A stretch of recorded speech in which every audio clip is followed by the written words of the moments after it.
హల్లెలూయా.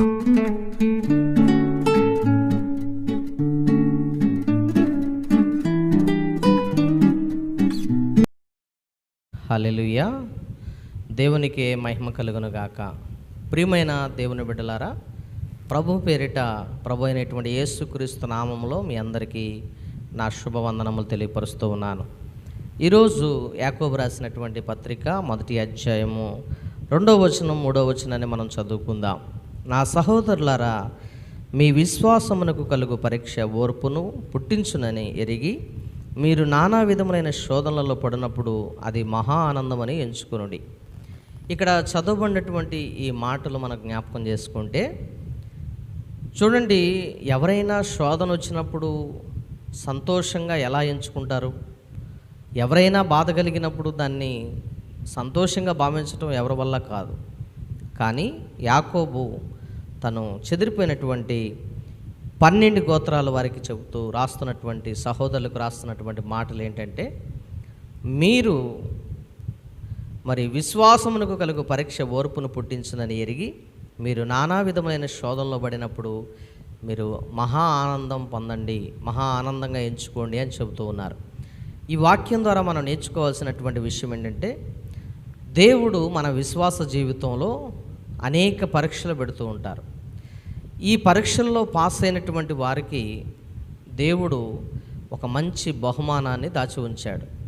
ఈ పరీక్షలో పాస్ అవ్వటానికి మనము ఒక పరుగు పందెంలో ఎలాగైతే రేసులో పరిగెడుతూ ఉంటారో అదేవిధంగా విశ్వాస జీవితంలో కూడా మనం పరిగెడుతూ ఉండాలి.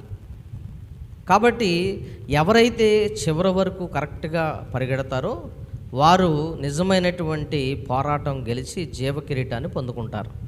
ప్రియమైన దేవుని బిడ్డలారా, ఇక్కడ చెప్పబడినటువంటి ఈ మాట ఏంటంటే, మనం నానా విధములైనటువంటి శోధనలో పడిపోయినప్పుడు దేవుడు ఖచ్చితంగా మనల్ని ఏం చేస్తారంటే ఆయన ఆనందించమని చెబుతూ ఉన్నాడు. మహా ఆనందంగా ఎంచుకోండి అని చెబుతూ ఉన్నాడు.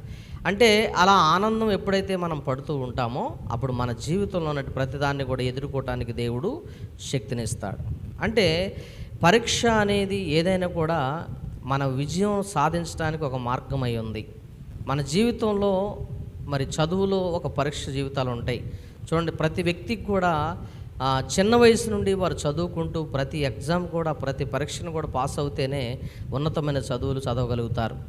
అలాగనే జీవితం కూడా మరి పెళ్ళైన తర్వాత భార్యాభర్తల జీవితాల్లో కూడా చూస్తే వాటిలో కూడా పరీక్షలు ఉంటాయి. కొన్నిసార్లు భార్యను అర్థం చేసుకునే విషయంలో, అలాగే కొన్నిసార్లు భర్తనే అర్థం చేసుకునే విషయంలో, ఇలాగ అనేక రకాల పరీక్షలను ఎదుర్కోవాల్సినటువంటి సమయాలు వస్తూ ఉంటాయి.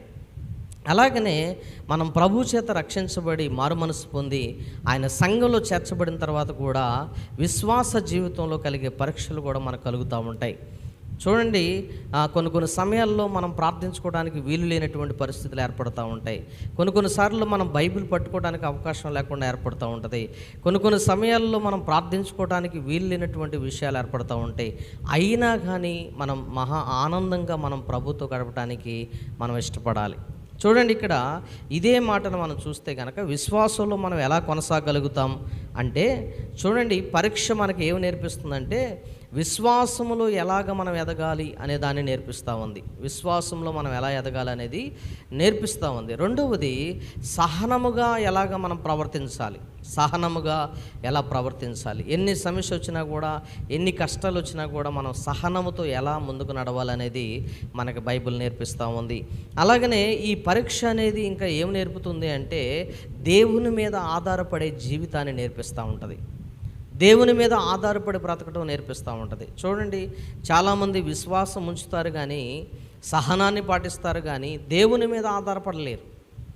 దేవుని మీద మనుషుల మీద ఆధారపడుతూ ఉంటారు, లోకం మీద ఆధారపడుతూ ఉంటారు. ఇలాంటి వారికి దేవుడు ఎటువంటి మేలు కూడా చేయటానికి ఇష్టపడడు. ప్రియమైన దేవుని బిడ్డలారా, అందుకనే పేతురు గారు కూడా యేసు ప్రభు వారికి అత్యంత సన్నిహితంగా ఉంటూ ఆయనతో సహవాసం చేసినటువంటి పేతురు గారు కూడా మాట్లాడుతున్నటువంటి సందర్భాన్ని మనం చూస్తే, పేతురు రాసిన మొదటి పత్రికలో 1వ అధ్యాయము 7వ వచనాన్ని మనం చదివితే కనుక, నశించిపోవు సువర్ణము అగ్ని పరీక్ష వలన శుద్ధపరచబడుతుంది కదా, దానికంటే అమూల్యమైనటువంటి మీ విశ్వాసము ఈ శోధనల చేత పరీక్షకు నిలిచినదై యేసుక్రీస్తు ప్రత్యక్షమైనప్పుడు మీకు మెప్పును మహిమయు ఘనతయు కలుగుటకు కారణమగును.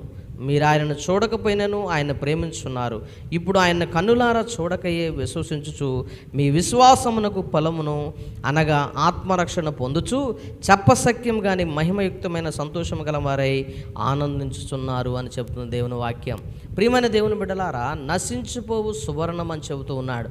అంటే భూమిలో ఉండి పాడైపోయే సువర్ణం ఎవరికి ఉపయోగపడదు, కానీ చూడండి దాన్ని బయటికి తీసి కంసాల వాడు ఏం చేస్తాడంటే అగ్ని కొలిమిలో దాన్ని కాల్చి దాన్ని కరగబెట్టి దాన్ని ఒక రూపాన్ని తీసుకొచ్చినప్పుడు దానిలో ఉన్న మట్టి మలినం అన్నీ కూడా పోయి కూడా అది సువర్ణంగా శుద్ధి చేయబడుతూ ఉంటుంది. అలాగనే ఒక క్రైస్తవుడు ఒక విశ్వాస జీవితంలో దేవుని సన్నిధికి వచ్చిన తర్వాత ప్రార్థనా జీవితం కలిగినటువంటి వ్యక్తిగా ఉన్నప్పుడు, ప్రార్థనలో కొనసాగుతూ ఉన్నప్పుడు, వాక్యాన్ని వింటూ ఉన్నప్పుడు తన జీవితంలో ఏం చేస్తాడంటే సువర్ణంగా మార్చబడటానికి అవకాశం ఉంది. తన జీవితాన్ని మార్చుకోవడానికి అవకాశం ఉంది. అంటే తనలో ఉన్న మలినాన్ని తీసేసుకోవడానికి అవకాశం ఉంది. తనలో ఉన్న పాపమును పోగొట్టుకోవడానికి అవకాశం ఉంది. అందుకనే దేవుడు అంటున్నాడు, దేవుడు మరి నిన్ను పరీక్షిస్తున్నాడా? చూడండి, బంగారాన్ని కంసలవాడు పరీక్షించినట్లుగా దేవుడు నిన్ను పరీక్షిస్తున్నాడా? ఏదైనా శోధన వచ్చినప్పుడు దేవుడు నాకు పరీక్ష పెట్టాడు, ఈ పరీక్ష నేను ఎలా గెలవాలి అని ఏనాడైనా నువ్వు దానిలో ఆనందించి ముందుకు నడిచావా? ప్రభువు మీద ఆధారపడటానికి ప్రయత్నం చేసావా? చూడండి ప్రియమైన దేవుని బిడ్డలారా, చాలామంది చిన్న చిన్న సమస్యలకి, చిన్నటువంటి వాటికి, ఇంట్లో ఉన్నటువంటి సమస్యలను బట్టి దేవుణ్ణి దూషిస్తూ ఉంటారు. అలాగే దేవుడు పెట్టిన పరీక్షల్లో నిలబడలేక వాడిపోతూ ఉంటారు. అలాగే అనేకమైనటువంటి పరిస్థితుల్లో వాళ్ళు ఫెయిల్యూర్స్ని ఎక్కువ చూస్తూ ఉంటారు. కాబట్టి ప్రియమైన దేవుని బిడ్డలారా, దేవుడు అంటున్నాడు, విజయాన్ని చూసే బిడ్డలుగా మనం ఉండాలి. విజయాన్ని చూసే బిడ్డలుగా మనం ఉండాలి. జీవ కిరీటాన్ని పొందుకునే బిడ్డలుగా మనం ఉండాలి. అలా ఉండాలి అంటే ఇక్కడ నశించిపోతున్న సువర్ణాన్ని ఏ విధంగా అయితే అగ్నిలో వేసి సువర్ణంగా దాన్ని మంచి బంగారంగా మారుస్తున్నారో, అలాగనే మన జీవితంలో కూడా మనం ఏం చేయాలంటే మనము అలాగ దేవుని సన్నిధిలో నలగొట్టబడినప్పుడు మనం కూడా సువర్ణంగా మార్చబడతాం. మనం కూడా ఆ అందమైనటువంటి జీవితాన్ని కలిగి ఉంటాం. మనం కూడా జీవ కిరీటాన్ని మనం పొందుకుంటామని దేవుని వాక్యం స్పష్టంగా మనతో మాట్లాడుతూ ఉంది ప్రియమైన దేవుని బిడ్డలారా. కాబట్టి దేవుని వాక్యం చెబుతుంది, మన జీవితంలో మనము శోధన సహించినప్పుడే ధన్యులుగా మార్చబడతాం. శోధన సహించినప్పుడే మనం ఏమవుతామంటే ధన్యులమవుతాం. శోధన సహించువాడు ధన్యుడని యాకోబు రాసిన పత్రిక 1:12 చెబుతున్నాడు. శోధన సహించువాడు ధన్యుడు. అతడు దేవుణ్ణి ప్రేమించినప్పుడు ఆ ప్రేమను బట్టి ఏమవుతారంట? ఆ ప్రేమను బట్టి, దేవుని ప్రేమను బట్టి చెప్పలేనటువంటి మరి మహిమ కిరీటాన్ని, జీవ కిరీటాన్ని పొందుకుంటాడని చెబుతున్నాడు. జీవ కిరీటం ఎవరికి ఇవ్వబడుతుందంటే విశ్వాసము కలిగినటువంటి పరీక్షకు, శోధనలకు నిలబడినటువంటి వారికి జీవ కిరీటం ఇవ్వబడుతుందని చెబుతుంది దేవుని వాక్యం. కాబట్టి ప్రియమైన దేవుని బిడ్డలారా, మీరు ప్రభు మెప్పును, ప్రభు మహిమను, ఘనతను ఆయన ప్రత్యక్షమైనప్పుడు మీరు పొందుకోవాలంటే శోధన సహించువాడు ధన్యుడు. శోధనలో పడినప్పుడు మీరు ఆనందించండి. ఇలాగా ఆనందించినప్పుడు మాత్రమే మనం దేవుని దగ్గర నుండి మంచి ఫలాలను పొందుకోగలుగుతాం. కాబట్టి శోధన వచ్చిందని భయపడకూడదు, శోధన వచ్చిందని దిగులు పడకూడదు, శోధన వచ్చిందని ఏడవలసినటువంటి పరిస్థితి లేదు. ఎందుకంటే దాన్ని ఎదుర్కోవటానికి, పరీక్షను గెలవటానికి మనం ముందుకి అడుగు వేయాలి. ప్రభు నీ నుండి నా నుండి కోరుకునేది ఏంటంటే, మనం పరుగు పందెంలో ఉన్నాం, జీవితం అనే పోరాటంలో ఉన్నాం, సుఖదుఖాలు అనే పోరాటంలో ఉన్నాం, కష్ట సుఖాలు అనే పోరాటంలో ఉన్నాం, వ్యాధి బాధలు అనే పోరాటంలో ఉన్నాం. వీటన్నిటినీ మనం జయించాలి, దేవుని జీవ కిరీటాన్ని పొందుకోవాలి అంటే దేవుడు అంటున్నాడు, సహోదరులారా మీరు నానా విధములైనటువంటి శోధనలో మీరు పడినప్పుడు మీరు ఏం చేయాలంట? మహా ఆనందంగా ఎంచుకోండి అని ఈ వాక్యం ద్వారా దేవుడు మనతో మాట్లాడుతున్నారు. ప్రియమైన దేవుని బిడ్డలారా, శోధనలో మీరు ఉన్నారా? కష్టంలో మీరు ఉన్నారా? బాధలో ఉన్నారా? వ్యాధితో బాధపడుతున్నారా? లేకపోతే సంతోషం లేనటువంటి జీవితాన్ని జీవిస్తూ ఉన్నారా? సమాధానం లేనటువంటి పరిస్థితుల్లో మీరు ఉన్నారా? అయితే ఇదిగో ప్రభు యొద్దకు రండి, ప్రభువును దర్శించండి, ప్రభు దగ్గరికి రండి, ప్రభుతో మాట్లాడటం మొదలుపెట్టండి, ప్రార్థన చేయటం మొదలుపెట్టండి. ఇదిగో మీ జీవితాలు దేవుడు సువర్ణంగా మార్చబోతూ ఉన్నాడు. మలినమైన మీ బ్రతుకుల్ని మలినం తీసేసి పరిశుద్ధంగా మార్చడానికి ఆయన సిద్ధంగా ఉన్నాడు. ఒకవేళ మీరు ఇష్టపడితే దేవుడు మీ జీవితంలో గొప్ప అద్భుతం చేయబోతూ ఉన్నాడు. కాబట్టి ప్రియమైన దేవుని బిడ్డలారా, నేను చెప్పే విషయం ఏంటంటే మనం సువర్ణంగా మార్చబడాలి. ఉదాహరణకు చూడండి, పిల్లలు ఎగ్జామ్స్ రాసినప్పుడు వారు రిజల్ట్ కోసం మనం ఎదురు చూస్తూ ఉంటాం. వారు ఒక మంచి రిజల్ట్ సంపాదిస్తే అందరికీ మనం స్వీట్స్ పంచి పెడతా ఉంటాం. ఎందుకంటే నా కుమారుడు మంచి రిజల్ట్ సంపాదించాడు, మంచి మార్కులు సంపాదించాడు అని చెప్పి మనం చెప్పుకుంటూ ఉంటాం. కానీ దేవుడు కూడా నువ్వు విశ్వాస జీవితంలో ఒక మంచి ర్యాంకు సంపాదించుకుంటే, విశ్వాస జీవితంలో ఒక మంచి పరీక్షలో నువ్వు నెగ్గి ఒక మంచి విశ్వాసిగా నువ్వు జీవించగలిగినప్పుడు దేవుడు కూడా నీకు ఒక మంచి బహుమానాన్ని ఇస్తూ ఉన్నాడు. ఆ బహుమానమే జీవకిరీటం. ఆ జీవకిరీటాన్ని పొందుకోవడానికి నువ్వు సిద్ధంగా ఉన్నావా? అందుకని దేవుడు నీతో నాతో మాట్లాడుతూ ఉన్నాడు. కాబట్టి మన జీవితంలో చూడండి, మనం ఏది చేసినా కూడా, ఒక గర్భిణీ స్త్రీని చూస్తే మనం తన నవమాసాలు మోయటానికి ఎంత బలహీనమైన, ఎంత బాధ అయినా, ఎంత నొప్పి అయినా భరించి పిల్లల్ని కనేటప్పుడు ఎంతగా వేదన పడి ఆ కనటానికి చాలా కష్టపడి వారు పిల్లల్ని కంటూ ఉంటారు. కానీ కన్న తర్వాత వాళ్ళ సంతోషానికి అవధులు ఉండవు. అంటే శోధన వస్తుంది, కానీ దాన్ని జయించటం నేర్చుకోవాలి. కష్టం వస్తుంది, దాన్ని జయించటం నేర్చుకోవాలి. బాధలు వస్తాయి, వాటిని జయించటం నేర్చుకోవాలి. జీవితంలో వాటిని జయించడానికి మనం ముందుకు వెళ్ళాలి. కానీ పిరికివారిగా మనం ఆత్మహత్య చేసుకోకూడదు, పిరికివారిగా చంపబడకూడదు, పిరికివారిగా మన ఒక వ్యక్తిని నేను యవనస్తుని చూస్తూ ఉన్నాను, రైలు పట్టాల మీద తన తలకాయ పెట్టి చచ్చిపోయాడు. చూడండి ఎంత దారుణమో ప్రియమైన దేవుని బిడ్డలారా. యవనస్తులు ఎంతోమంది చనిపోతూ ఉన్నారు. కారణం ఏంటంటే వారు ఈ లోకపరమైనటువంటి ఆశల్లో లోనై, పరీక్షల్లో ఫెయిల్ అయ్యి, వారి జీవితాల్లో ఫెయిల్ అయ్యి, అన్నిట్లో ఫెయిల్ అయ్యి వారి జీవితాన్ని కొలాప్స్ చేసుకుంటూ ఉన్నారు. కాబట్టి ఈరోజు నేను మీతో చెబుతున్నటువంటి, దేవుడు మనతో మాట్లాడుతున్నటువంటి అంశం ఏంటంటే, దేవుడు నిన్ను పరీక్షిస్తున్నాడా? ఆ పరీక్షలో నువ్వు ఎలా ఉన్నావు? ఆ పరీక్షలో నువ్వు నెగ్గుతున్నావా లేదా? నీ జీవితం అనే పోరాటంలో ఆ పరీక్షలో నెగ్గటానికి నువ్వు ఇష్టపడుతున్నావా లేదా అనేది దేవుడు నిన్ను ప్రశ్నిస్తూ ఉన్నాడు. పోరాటంలో జయం పొందాలంటే మనం ముందుగా సిద్ధపడి ఉండాలి. ప్రార్థనా జీవితం కలిగి ఉండాలి, భక్తి జీవితం కలిగి ఉండాలి. అప్పుడే మనము వాటిని జయించగలుగుతాం. చూడండి, బైబిల్ గ్రంథంలో యోబు అనే భక్తుడు ఉన్నాడు. యోబు తన జీవితంలో ఆయన చేసినటువంటి గొప్ప పని ఏంటి తెలుసా? దేవుడు ఆయన్ని గొప్పగా మెచ్చుకున్నాడు. ఇదిగో యోబు లాంటి మనిషి భూమి మీద లేడని. యోబు చూడండి యథార్థవంతుడని చెప్పాడు, యోబు న్యాయవంతుడని చెప్పాడు, దైవభక్తి కలిగిన వాడని చెప్పాడు, భయభక్తులు కలిగిన వాడు, దేవుని యందు భయభక్తులు కలిగిన వాడని చెప్పాడు, చెడుతనాన్ని విసర్జించినటువంటి వ్యక్తిగా ఉన్నాడు. అలాంటి వ్యక్తిని కూడా చూడండి శోధన వదిలిపెట్టలేదు. మనం ఎంత పవిత్రంగా ఉంటామో అంత శోధన మనకి కలుగుతుంది. ఎందుకంటే బంగారం చూడండి ఎంత మరి సువర్ణంగా, అంటే ఎంత గొప్పగా అది మార్చబడిద్దో, మలినం తీయబడిద్దో అంత రేటు పలికిద్ది ప్రియమైన దేవుని బిడ్డలారా.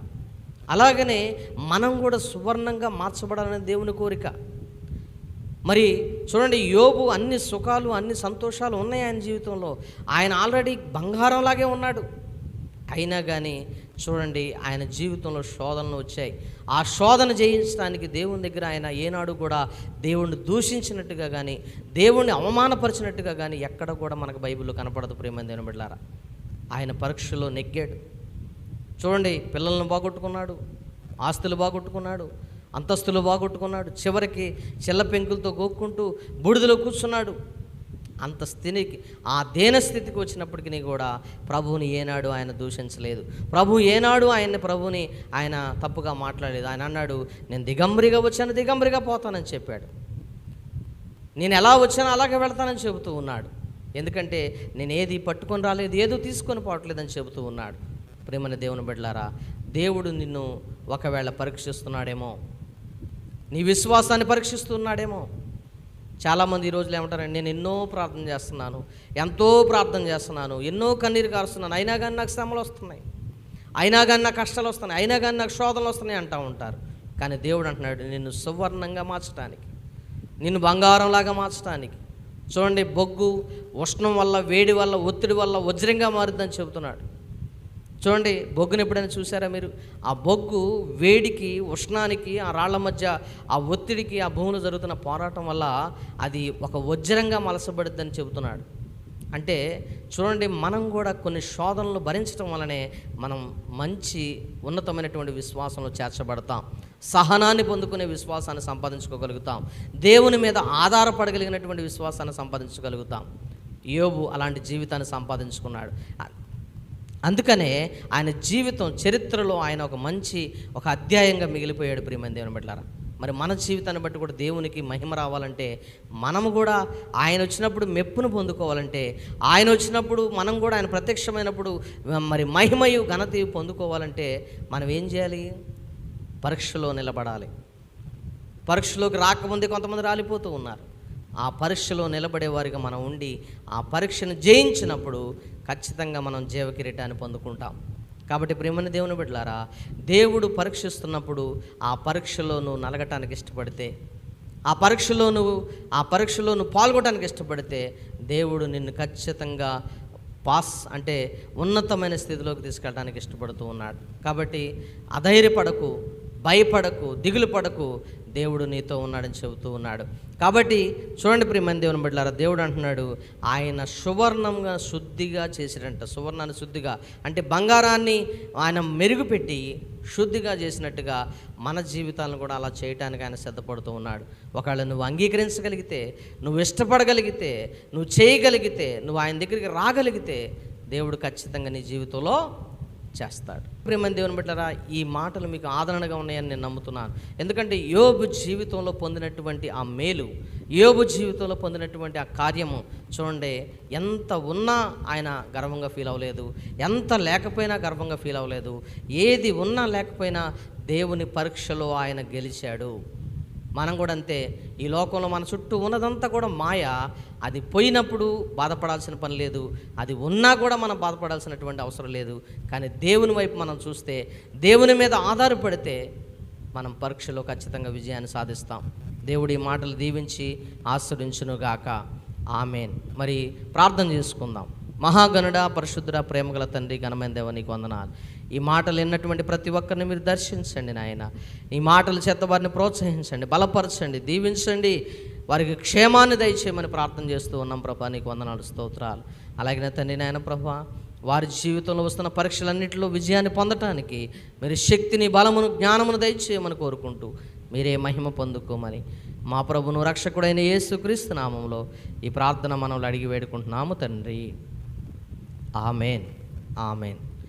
దయచేసి మీరందరూ కూడా మరి మా ఛానల్ చూస్తున్నట్లయితే తప్పకుండా దీనిని మీరు షేర్ చేయండి, సబ్స్క్రైబ్ చేయండి, లైక్ చేయండి, అనేకులకి ఈ వర్తమానాన్ని పంపించండి. తప్పకుండా దైవ దీవెనలు పొందండి. మీ అందరికీ మా హృదయపూర్వక వందనాలు. మీ అందరి కొరకు మేము ప్రార్థన చేస్తూ ఉన్నాం. దేవుడు మిమ్మల్ని దీవించునుగాక. ఆమేన్.